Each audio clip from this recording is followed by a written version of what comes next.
12 Conan ripoffs who redefined the sword and sorcery genre. Sword and sorcery is easily the cherry on the cake for the fantasy genre. Stories of gallant heroes and the tales of their bravery have always found takers in fiction, and things soon transformed from the books to the movies. Along came Conan, and the muscular barbaric hero fighting the worst of evil forces made it high up the popularity charts.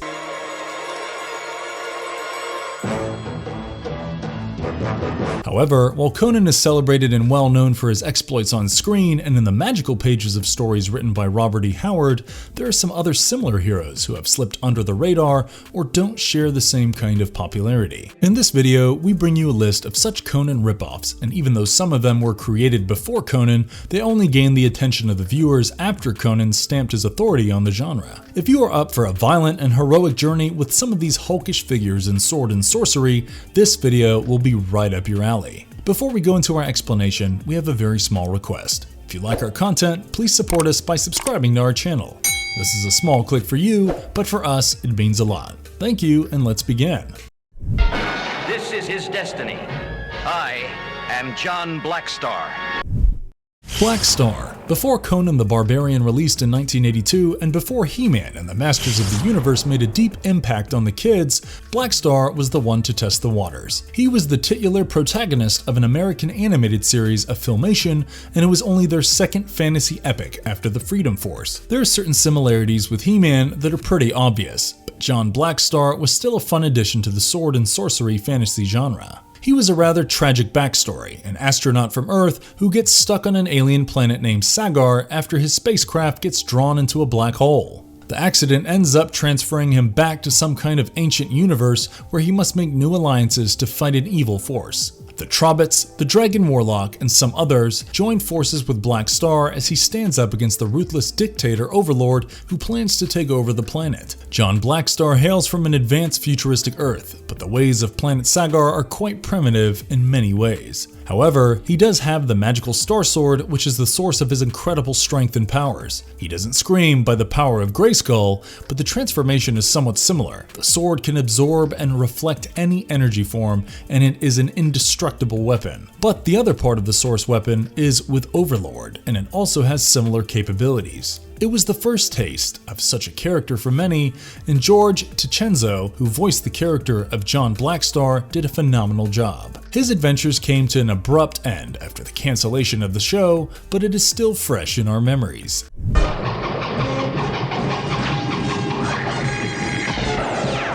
Galtar.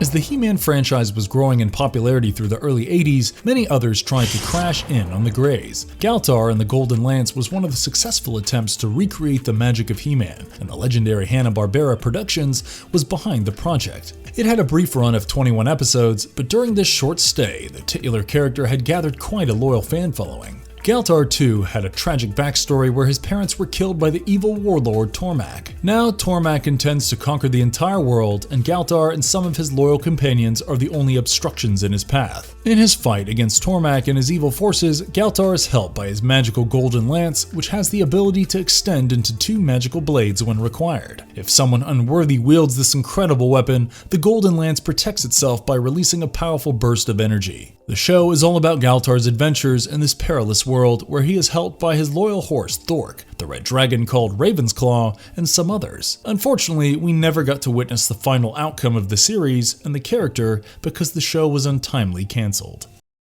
Unlucky blow, Carax. Thundarr the Barbarian. The early 1980s were an amazing time for the sword and sorcery genre, and Thundarr the Barbarian was another valuable addition to the list. This series lasted for 2 seasons, and the premise was inspired by the comic books and Robert E. Howard's creations. The story is set in a post-apocalyptic future where the world has been run down into wastelands ruled by wizards and creatures of magic. The protagonist Thundarr bears a resemblance to Conan and Thor, and even his name seems to be a combination of the two. He travels the world with his companions and fights against several evil wizards wizards along the way. Thundarr has to deal with a combined force of magic and technology, and it requires something special from him each time to survive in this strange new world of savagery and sorcery. Thundarr used to be a slave, but eventually he was freed by Princess Ariel. He was handed the Sun Sword, and he used it to fight the evil forces. The Sun Sword is bound to remind you of Star Wars because it is portrayed as a beam of energy when it is activated. It can deflect other energy or magic attacks, and it has a magical link to Thundarr in such a way that only he can use it effectively. Besides his tale of bravado, Thundarr also cares deeply for Princess Ariel, who is his savior in a way. There have been times when the princess has expressed romantic feelings towards him, and even though he never reciprocated directly, his caring attitude towards her is pretty evident. The overall storyline is very close to our hearts, and we still have fond memories of Thundarr's wondrous war cry. Slaine. Now that we have delved quite a bit into the animated world, let us bring you some iconic characters from comic books which fit the bill just as well. Slaine is easily one of the most effective figures in the 2000 AD comic, and every aspect of the character will sound like a Conan ripoff to you. He is a typical barbarian warrior with a taste for wine, woman, and riches. He is premised in a world of Celtic mythology, and dare we say that his character has more depth than Conan in many ways. Slaine was banished from his own tribe, and he set out to explore the world accompanied by a dwarf named Ukko. He dealt with all kinds of threats from monsters to vile men, and in one of his adventures, he rescued a maiden, Med, from being sacrificed before a god. However, it turned out that she was a devotee who was looking forward to being sacrificed, and she wasn't too pleased about being rescued. Her master, the evil lord Weird Slow Feg, was the main villain in the series, and in several story arcs, he managed to trouble Slaine in some form. The gallant warrior managed to redeem himself and became the king of the same tribe that had expelled him before. Slaine even protected them from the sea demons which oppressed them, and he also had some time-traveling adventures where he fought alongside other heroes against greater forces of evil. The stories are laced with elements of magic, violence, and just about everything you would expect from a sword and sorcery classic. It is a comic series worth reading, and it could have been a showstopper if someone adopted Slaine for a movie or a TV series.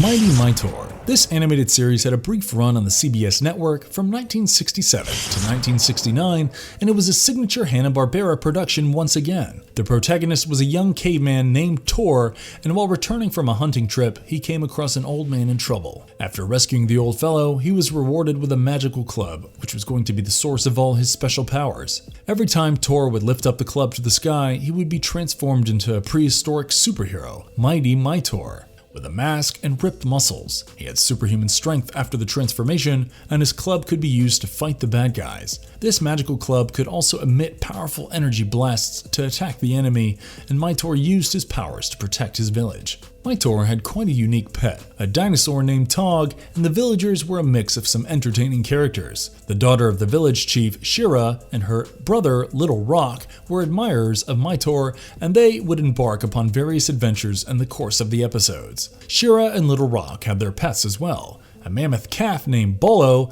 and a dodo bird, Orc, respectively. This was prior to the time when Conan set the stage for the genre, but Mighty Mightor certainly prepared an audience for this type of content.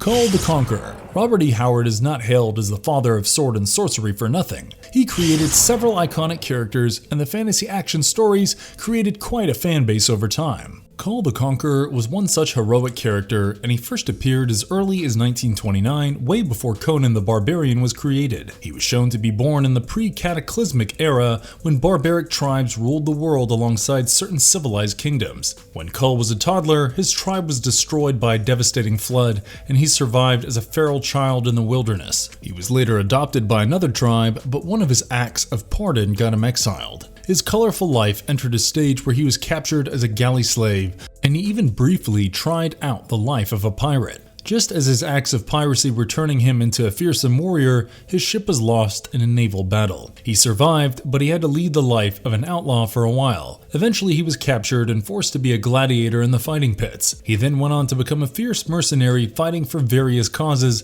and he even had a brief run-in with politics as he learned the tricks of ruling. There are several stories featuring this heroic warrior, and many seem to agree that this was the character that Conan was inspired by. There are, however, a few subtle differences between Kull the Conqueror and Conan. While the latter was known to be a womanizer, Kull was known for his lack of interest in the matters of the heart. Conan's stories have way more action, while the stories around Kull are often more philosophical. Even today, it could be a lot of fun to read through some of the classic comic books featuring Kull the Conqueror, and he is easily one of the pioneering characters in the genre.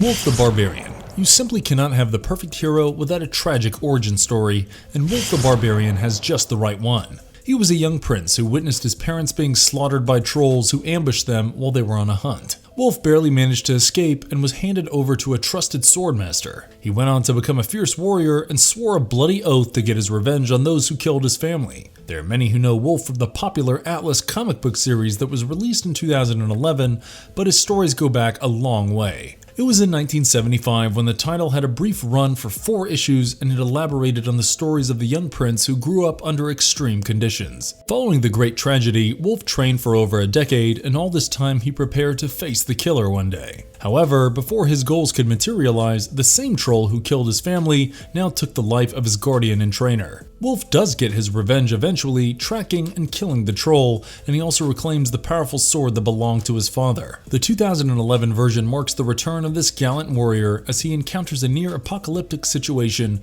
and fights a powerful wizard named Sanjin. He manages to follow him into modern-day New York after Sanjin travels forward in time, but these adventures of Wulf lack the flavor of the glorious days of the 70s. Even then, it has to be said that Wulf has been quite a steady character in the sword and sorcery genre, and it certainly has the potential to be adopted into a movie.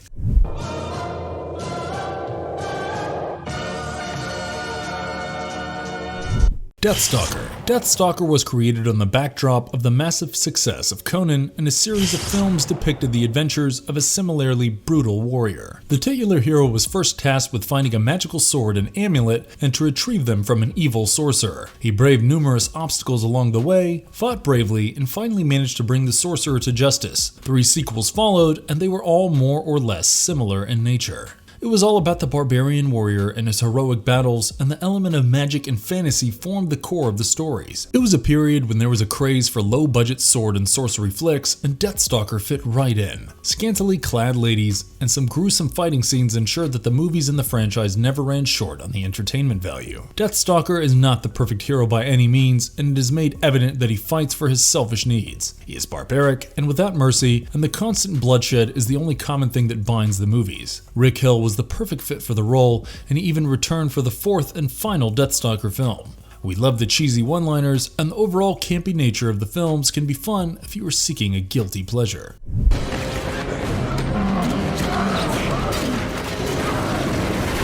The Scorpion King. We all know the Scorpion King for being the evil ruler who commands the Anubis army and slaughters innocent people. However, there is an interesting backstory that offers some insight into the change in this character. He wasn't too evil to begin with and was an Akkadian warrior named Matthias. He became a deadly mercenary along with his brothers, but after the death of the brothers, he ensured the end of Memon's reign. However, in the course of rooting out the evil Memon, he succumbed to the dark side and became a warlord himself. He became a formidable ruler, but welfare was the last of his concern. He managed to earn the favor of Anubis during a battle, but lost his soul in the process. He went into a hibernation-like state, and it was the final nail in the coffin. He lost the slightest trace of humanity in him, and when he was awakened after 5,000 years, he was simply an evil entity. As a ruler, Matthias was built like a tank, and he had incredible powers. After the blessings, or curse of Anubis, he could turn his hands into giant claws, and the lower half of his body could change into the lower body of a scorpion. This character is really a far cry from some of the others on our list, but his overall personality, powers, and fighting style will remind you of someone like Conan. Magic sword and said, By the power of Grayskull!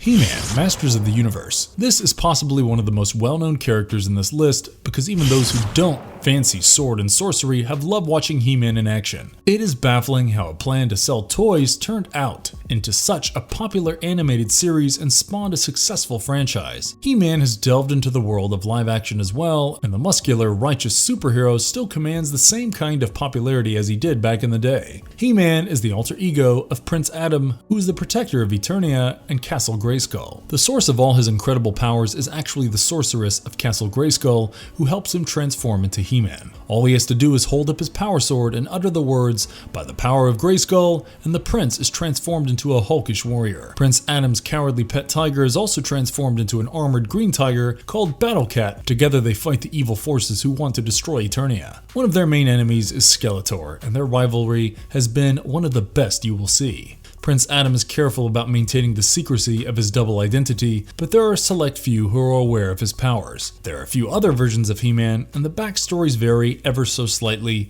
even though the overall structure remains the same. This may be a more child-friendly version of Conan, but He-Man will score level on the entertainment aspect.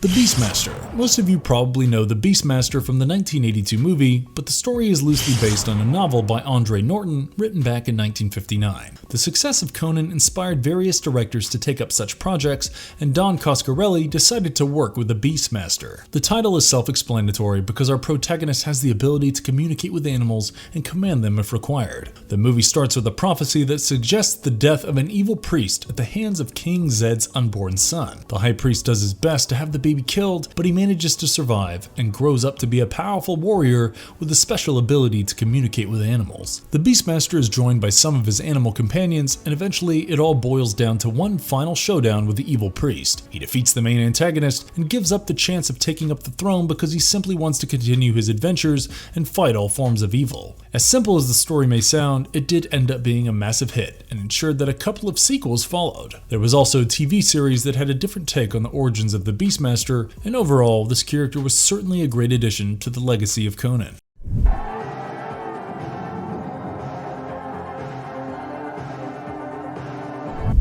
The Barbarians movie character. Cheesy is an understatement to describe the movie, and the campy nature of the narrative is actually what makes it fun. Yes, we are talking about the Italian-American production that dared to create an outrageous and hilarious sword and sorcery flick titled The Barbarians. The story follows the journey of a pair of twin brothers who were separated after a vicious attack on their tribe.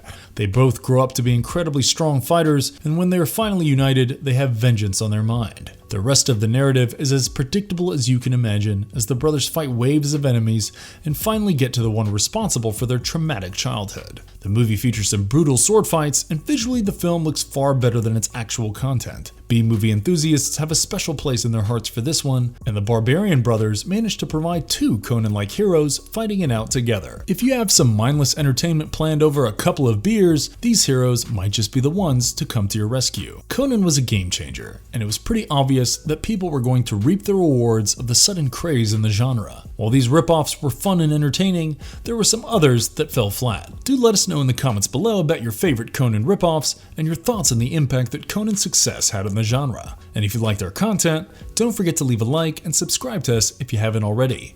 Have a good one and be safe. Thanks everyone. So